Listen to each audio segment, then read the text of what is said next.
Mga bro, solid na balita na naman mula sa Philippine Navy. Ayon kay Navy spokesperson Captain John Percy Alcos, inaasahan na nating dumating sa mga susunod na linggo ang 2nd Miguel Malvar-class guided missile frigate at ang kauna-unahang 2,400 tons offshore patrol vessel, OOPV, mula sa South Korea.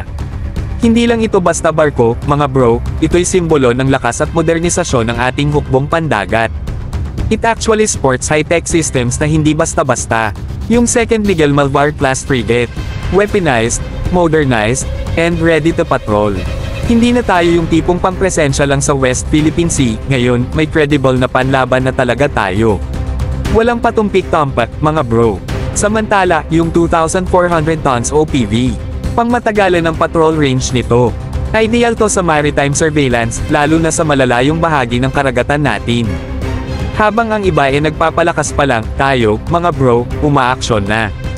Tuloy-tuloy ang modernization ng Philippine Navy, at ito na ang patunay na hindi na tayo pwede basta maliitin.